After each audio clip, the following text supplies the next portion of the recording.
So, the best anime of spring 2022 is the show with the blonde-haired lead that is working from the shadows, an oddly innocent but scary black-haired girl, and the hilarious pink-haired one. These shows might have a little in common, or I'm just stretching. Ayo, guys. So, anime spring 2022 season is coming to a wrap, and there's been a lot of great anime. I haven't watched all of it, but I have watched a couple, and let me talk about a couple of my favorites before we get into the topic of the video. The first show that I've been really into has been Love After World Domination.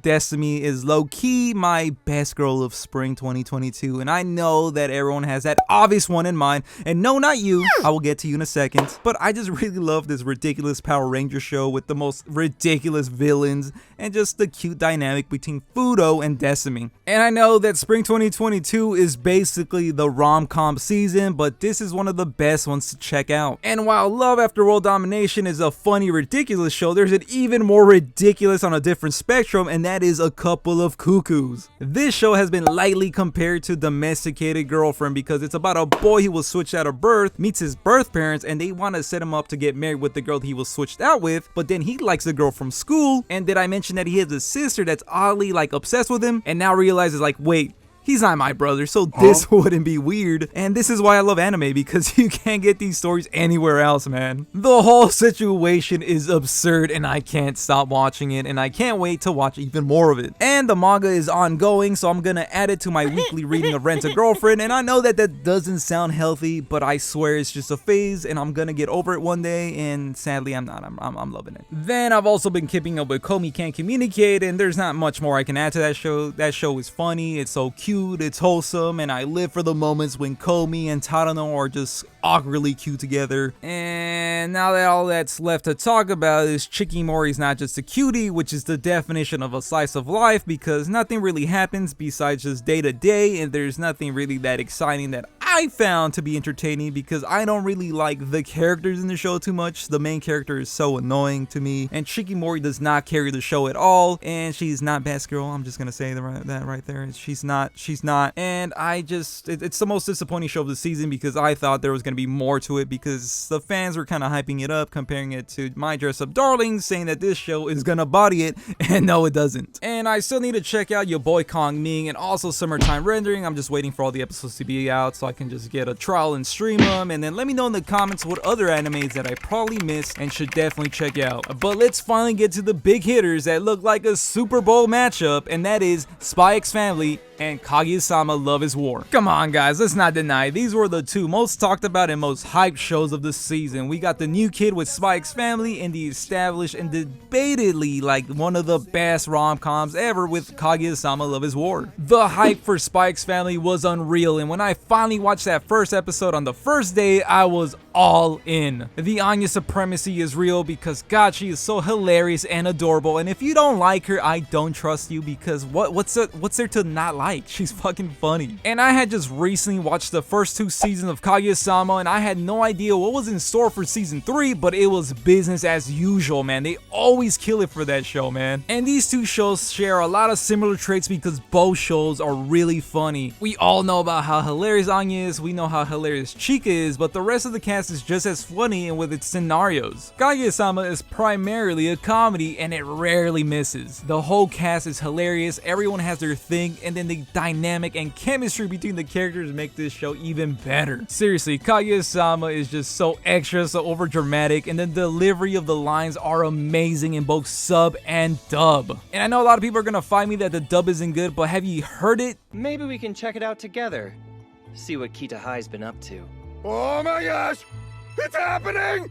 Everybody, it's happening! God, the narrator's just having so much fun with this show. Everybody's having fun with this show, both sub and dub, and that's what makes this show so great and enjoyable to watch. And then Spy X Family actually has a pretty serious plot, which is establishing peace between 2 countries. It ends up being hilarious either way, because how unpredictable the cast is. We all know that Anya is a telepath and can read minds, in case you didn't know that, and she knows how important it is to keep peace between these 2 countries for the betterment of the world, but she also wants to have fun while doing it. And And then we have Mommy Yor, who's an assassin by trade and wants to continue being an assassin, so she goes along with this fake family because she doesn't want to be found suspicious for being not married by her age, because everyone's suspicious of spies. And lucky to both those girls, their daddy is Lloyd, who is a spy who is a control freak and has lost all total control of the mission because of these two. And another thing that these two shows have in common is that they're both battle animes. Now stick with me. We all know about Spy X Family. We've had great action scenes in that show thanks to Lloyd taking down a mafia. We've also had some action from Yor being an assassin and also taking on Lloyd. And let me just throw this out there, don't want to be that guy to power skills, but I think Yor would body Lloyd. She would just overpower Lloyd, and I would love to watch that. Why am I like this? And not to forget that Anya has had some action in there too. And let's not forget that Kaguya Sama Love is War is a show about war. This show is the battle of wits, where one is always overanalyzing the other person's attempt to make the other person confess their love. It's basically the rom-com version of Death Note, and that's the best way to put it. And while I've been saying that these shows are very similar in the best shows of the season, but there has to be one best show of the season.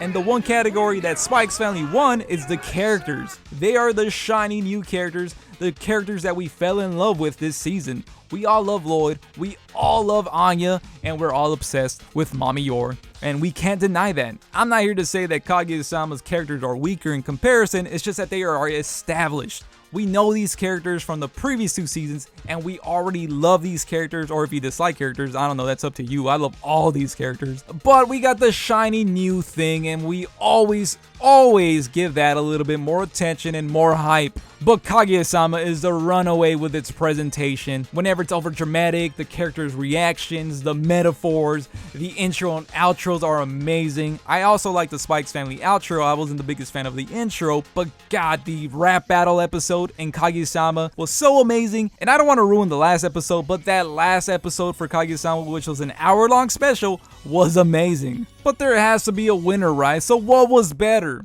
Fuck, do I have to pick? God, guess I have to. Spy X Family's first 12 episodes were great. I loved the dynamic of the three, and I loved how the season progressed. The one thing that Spy X Family takes is that it's leading to something so wholesome, because you really want Lloyd to make this family into a real family. And I think that's something we can't wait to see. But Kaguya-sama has been established. It had an amazing first two seasons, and this season was outstanding. And that finale, it just had the build-up from the first two seasons, and it had amazing payoff here. While we did get great build-up with Spy X Family, and arguably the better hype with the new characters, since they're obviously new characters, but the payoff in Kaguya-sama is just what we've been waiting for, and something that we have to wait for with Spy X Family. And thankfully, we don't have to wait too much longer, because we're gonna get the second part of 12 more episodes in October, and I can't wait for that. But I think for this spring 2022, Kaguya-sama won it, man. And as of the making of this video, Kaguya-sama Love is War Ultra Romantic is the highest rated anime on my anime list, at least for the moment, until fanboys are gonna fanboy. And I know that my anime list is not the indicator of the best of the season, and definitely not the indicator that a third season of a show is the best anime of all time, because that's a little ridiculous.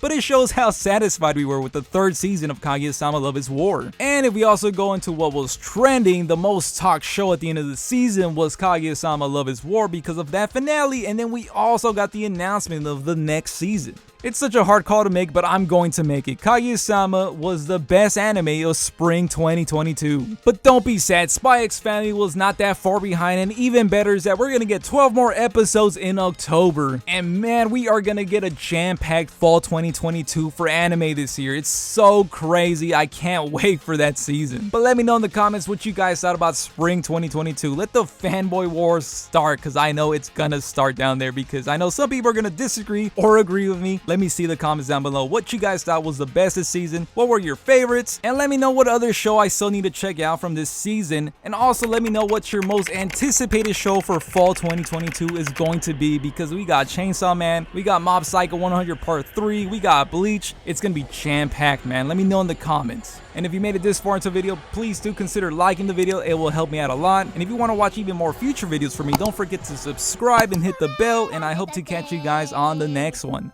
Thanks for watching, I appreciate you. And I'm sorry, your Destiny is my best girl of spring 2022.